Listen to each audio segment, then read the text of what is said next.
Muchas gracias. Bueno, déjeme decirle que hace un momento le informábamos que el secretario de Gobernación mandó un mensaje a los empresarios donde aseguraba que las negociaciones con la CENTE va muy avanzada. Para conocer la postura justamente de la organización Mexicanos Primero, tengo la línea telefónica y de antemano le agradezco que nos regale unos minutos al director adjunto de Mexicanos Primero, Juan Alfonso Mejía. Juan, ¿cómo estás? Un gusto saludarle. ¿Cómo estás, querido Paco? Es un gusto estar contigo en tu programa en Mega Noticias. Muy buenas noches. Muchísimas gracias. Y bueno, estaba yo leyendo hace un momento esta publicación que aparece en El Noroeste, en el que dice piratería a la mexicana, los acuerdos Segov-CENTE.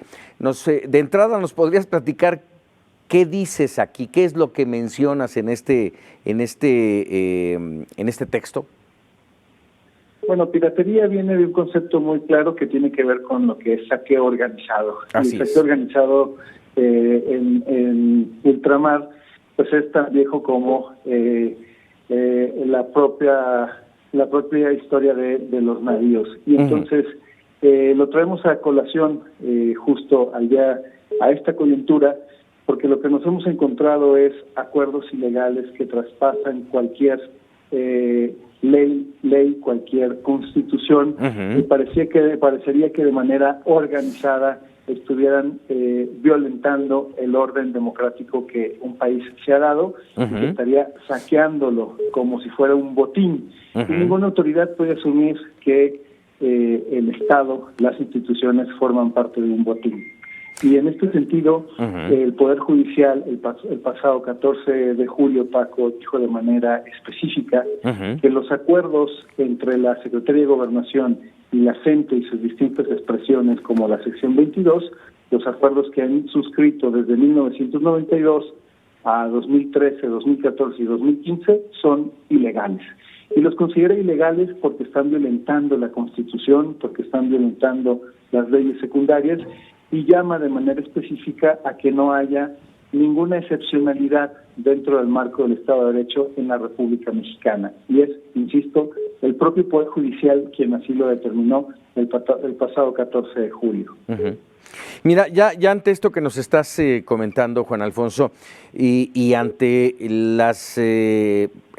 los pronunciamientos de la Coparmex, de la Concanaco, de la Canaco, de los industriales, en términos, por un lado, de no pagar impuestos, por el otro lado, de dejar de invertir 50,000 millones de pesos en las entidades afectadas por la CENTE, en exigir el uso de la fuerza pública para terminar con esta situación. Y agregado a eso, Juan Alfonso, lo que les responde el secretario de Gobernación en el término de que sí se han atendido las demandas de los empresarios y de que las negociaciones van avanzando bien. ¿Qué piensa Mexicanos Primero? Lo primero que hemos hecho es solicitar las minutas con respecto a esta coyuntura, Paco. En el pasado, como en esta ocasión, no sabemos qué está pasando en estas negociaciones, y decir que las cosas van bien. El precedente que existe en el pasado es que significó violentar el marco constitucional que nos damos. Y el mensaje me parece que es muy grave, que sea la propia autoridad, y no solamente la autoridad, sino la propia secretaría encargada de velar por la buena normatividad del gobierno de la República, quien violente el marco normativo. Allí hay un mensaje muy grave. Y cabría la pregunta, sin duda, a los funcionarios si violentaron dicho marco porque lo desconocían, a pesar de que es su responsabilidad, o simplemente porque utilizaron la ley como instrumento de negociación. Y me parece que las expresiones que hoy vemos desde la iniciativa privada es una señal sin duda de hartazgo, pero es una expresión a la cual no estamos normalmente acostumbrados en un llamado desde este sector, y que deberían de poner bastante atención y sensibilidad la Secretaría de Gobernación, no nada más porque no estamos acostumbrados a que este sector así lo haga, sino es una expresión justamente de desconcierto de que sea la propia autoridad quien esté violentando el marco normativo. Y en este sentido, entonces, no es suficiente que la autoridad diga que las negociaciones avanzan. Dice el Poder Judicial que no es suficiente si dichas negociaciones van en contra del marco legal que nos hemos dado los mexicanos. Justamente de lo que estás hablando, Juan Alfonso, hace un momento cuando iniciábamos este espacio informativo y hablábamos de las posturas de los industriales y de los empresarios, mencionaba yo que yo no recuerdo una actividad tan intensa y posicionando y dando a conocer posturas en contra de lo que está pasando, en este caso con los maestros, pero de otras situaciones. Yo no recuerdo posicionamientos de la IP así tan fuertes como se están dando ahora. ¿Hay, y te lo pregunto, hay un rompimiento con la autoridad? Mira, Mexicanos Primero no fue el indicado para saber si existe este rompimiento de parte de la iniciativa privada. Sin embargo, creo que sí pudiera decirte que existe empezamos a ver destellos de una contaminación de un tema que está llevando a otro. Eso es una evidencia.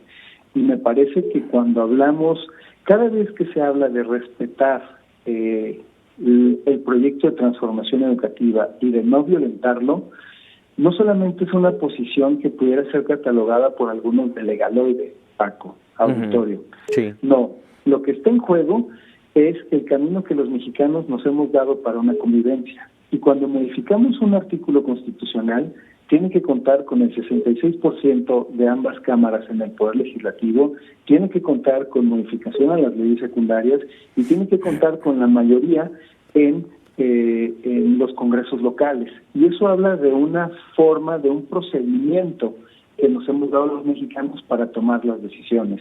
Y entonces, en este caso, cuando tú contravienes la ley que tú mismo impulsaste, entonces no estás contraviniendo el proyecto de transformación educativa, sino el Estado de Derecho en su conjunto. Y que sea la propia autoridad quien lo haga es bastante inocente, Paco, o perverso.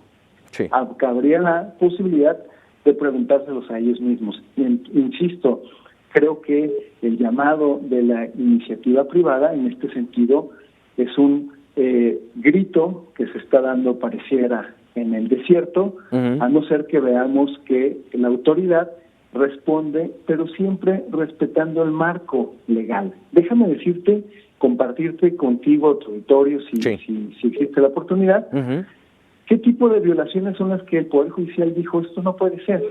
Y entonces te diría que en las minutas que se firmaron, viene que y la Secretaría de Gobernación las firmó, insisto, con funcionarios que hoy actualmente están en funciones, diciendo que sí están de acuerdo con que la Secretaría, con que exista un banco de plazas que pueda manejar a su antojo la sección 22.